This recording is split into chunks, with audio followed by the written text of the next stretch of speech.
Hi there, and welcome to a special edition of Moms on the Move. My name is Brandi Smith. I'm one of the co-owners here at Houston Moms. You're probably used to seeing Meagan Clanahan in this role, but I am stepping in for her today because today she is in the hot seat. We are going to be talking about what brought her here, and in a way, very indirectly, but to Houston Moms, because she wouldn't be here without this event that happened 20 years ago. And for some people, you already know what I'm going to bring up because a lot of you were impacted by it as well. And we're talking about Hurricane Katrina, this incredibly devastating storm that hit New Orleans 20 years ago this month in August of 2005. 1,800 people lost their lives, tens of thousands of people lost their homes. And Meagan and her husband Matt were in that latter group. And kind of, I mean, Meagan, correct me if I'm wrong, but lost kind of everything in that storm. Yeah, pretty much everything. We had put some stuff in the attic. We were anticipating kind of like a windstorm. So we shuttered our house and whatnot. We did not anticipate the flood. So we had put, it's so crazy looking back now because we had put a bunch of like important documents, like diplomas. We had taken most of our important documents, but we had put like diplomas in the washer and dryer, thinking like if it did flood, that'd be like a seal. But we had taken all of my like jeans and denim and most of my closet and put it in the trunk of my car that we weren't taking, thinking that that trunk would be okay. It wasn't. So just the crazy things. But yes, I would say we lost about 90 to 95% of our belongings. And in that, especially losing the house, you were forced to evacuate and you ended up in Houston. And I know the circumstances are terrible, but we are lucky, and I am very lucky with you as a friend that happened, and that you landed here and that you've been here now for 20 years. But when I talk about that, when I talk about 20 years, we were just talking offline.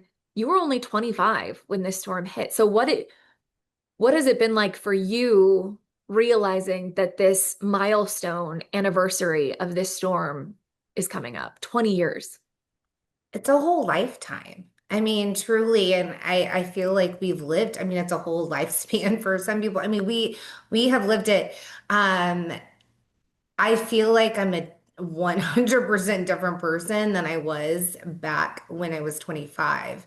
Had the storm not happened, it would be really interesting to see what like the Louisiana Megan would be, as opposed to like now back like the Houston, Texas Megan.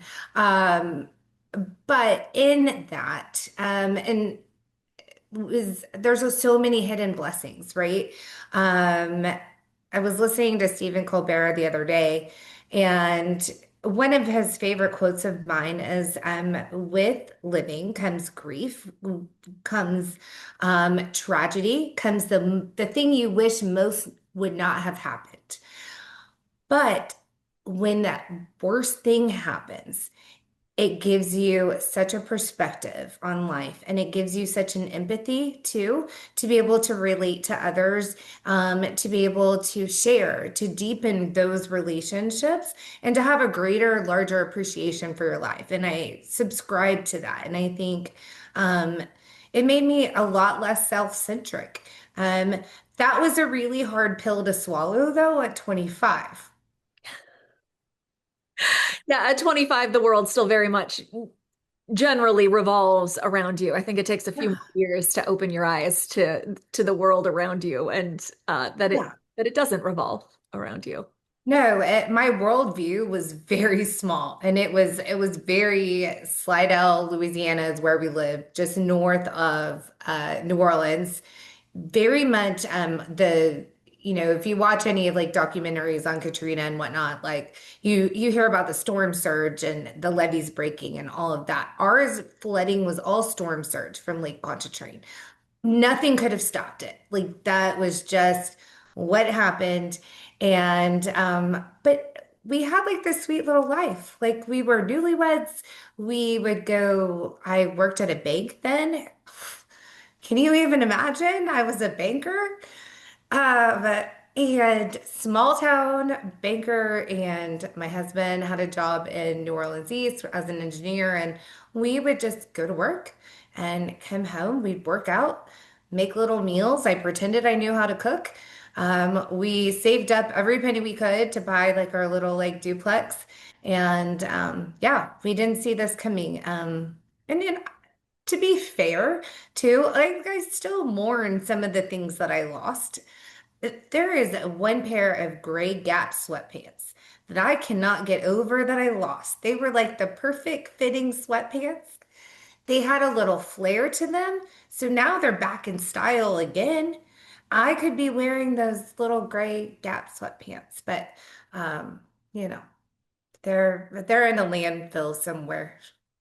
Isn't it funny? You do miss those little things. But bigger picture, Katrina brought you to Houston. Yeah. You'd already met and married Matt, but there are so many things that have happened in those 20 years since. Having having the babies Yeah. here was big. Your home out in Katy, building that community there, Houston moms. So what I in that grief of mourning what you had in Slidell, has it made you appreciate what you have here in the greater Houston area? Oh, for sure. We really do. We make a point to drive through Slidell every time we're like on our way to Florida or whatever. It's a gateway to Mississippi anyway. So we drive through, we look at the house, and we were in kind of like an up and coming neighborhood that just never completed after Katrina. You feel just this pall of sadness driving through it. And we thank our lucky stars that like that wasn't our reality. Um we rebuilt our house as fast as we could. And by the way, as fast as you could after Katrina was 10 to 12 months. Sold the house, and we were already in Houston at that time. And so it's really fun, by the way, to carry two mortgages for houses that you can't live in. Like that's like a really awesome thing. But to answer your question, yes, I mean, we came here and it was not without struggle. I mean, a natural disaster will take a toll on your marriage. It will take a toll on your mental state. We had to do a lot of really, really hard work. Like we didn't know that like Matt and Megan were gonna make it.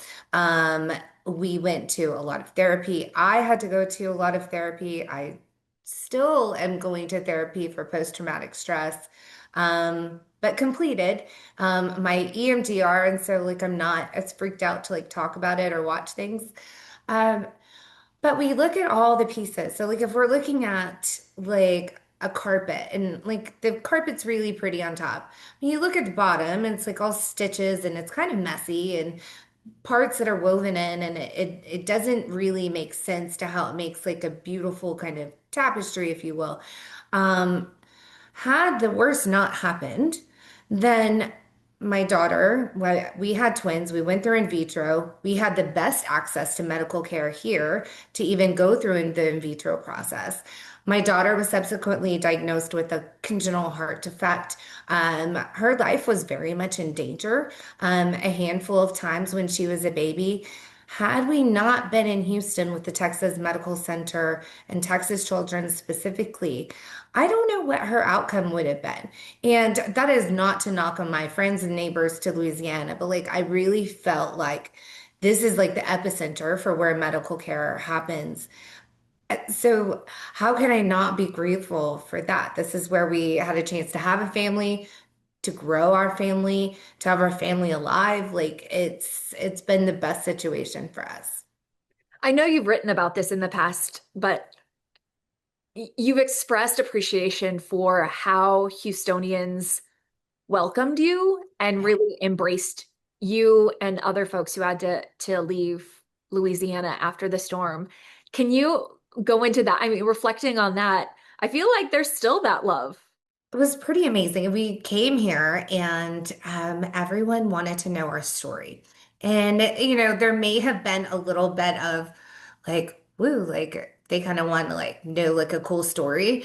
But there was a lot of empathy there. We would go out to restaurants and we would share our story and people, like we might have gotten a free drink or an appetizer every now and again.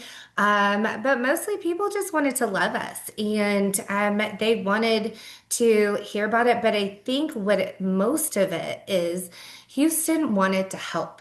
And I think if we go back all those 20 years ago, it felt like a very hopeless situation. There was very little you could do besides just like watching the TV. Everyone wanted to do their part to just honor your story. And that looked a whole lot like really good friendship. And now that, peering back, the reason Houston did that is because Houston is no stranger to a natural disaster. We've been there. We went through Tropical Storm Allison, which tropical storm doesn't mean anything, by the way, for Allison. Like that was just a horrible situation. And they know what it's like to have lost, and they know what it's like to live in this just kind of gosh, this in between place where you don't know if you're coming or you're going.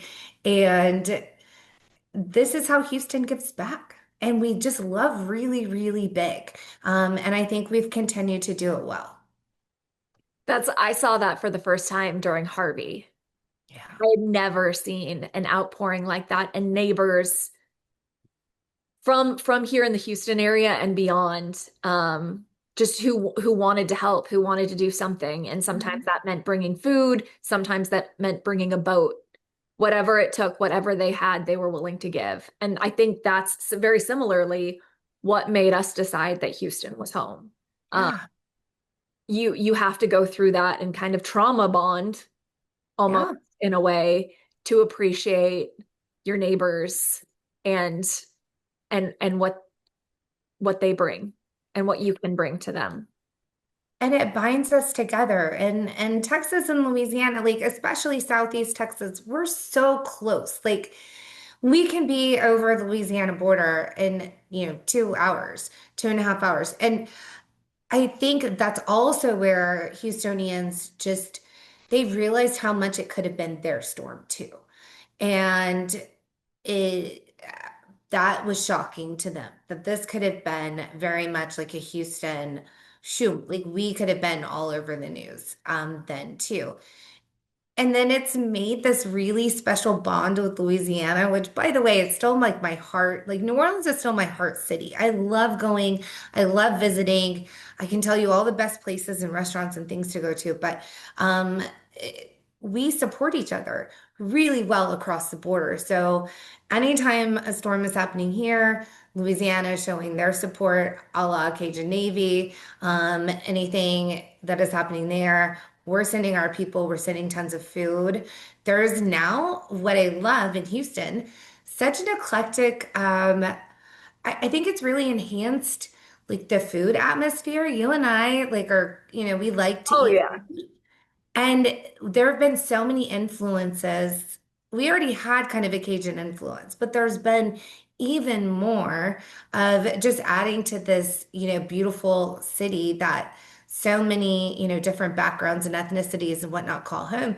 The Cajuns call it home now too, which is really fun. And I can get good crawfish here. It's That good. is very important. It Very is. important. I would also like to note for anyone who's watching that we're having this like emotional conversation, and my two kittens are absolutely going nuts behind me, having the zoomies and fighting with each other. So if you are looking for something to lighten the mood a little bit, just pay attention to the background because they're The someone's kitties. over here. Anyway, um, I do want to ask like final thoughts. Um, we're 20 years out from Katrina. We are 8 years out this month from Harvey. Um, a lot, so I feel like a lot of Houstonians can kind of empathize with you and what that experience was like. Um, Any final words to Houston? I think my biggest words are thank you. Thank you for welcoming us. Thank you for opening up your homes in some respects, opening your hearts, opening your wallets, opening up this idea that people from Louisiana would become neighbors of yours. Um, I'm so thankful is just the best way to put it. And I would not be who I am without Houston. Everyone knows, and I am repping Houston hard today, by the way. I just want to recognize. Love it. Love it. However, this Houston necklace always stays on. My wardrobe is very heavy in the blue and orange. Now, it helps that my kids go to school with a blue and orange school. However, no one would have guessed that Meagan Clanahan would have become a huge Astros fan. Like that was like in nobody's realm. Um, but I have fallen in love with each part of this city. And I know Houston can get a rap sometimes. Um, but man, there's so much good when you look at it, and I could not be happier. And this is also, by the way, coming from a Dallas girl. So I grew up in Plano, Texas. There's, I don't know if you know, there's a little rivalry between Dallas and Houston. And, I think it took a minute for some of my Dallas friends to be like, really, Houston? And I'm like, you have no idea. Rodeo cook-off, all the things. We've embraced them all. And as much as we embrace the culture of Louisiana and living there, we have brought that embracing of the living to Houston. And we are thankful to be here. And so thank you for loving us 20 years ago this month. We're grateful. Well, I am speaking for me, and I'm sure a lot of the Houston Moms readers that we are very grateful that you are here as well. And there they go ripping. I I can't control them. They're cats. But Megan, thank you so much for sharing your heart and your love of Houston. Be sure to tune in for Moms on the Move. Next month, we'll have another episode, and Megan will be the one asking the questions again. Okay. We'll see you then. Thanks, Brady.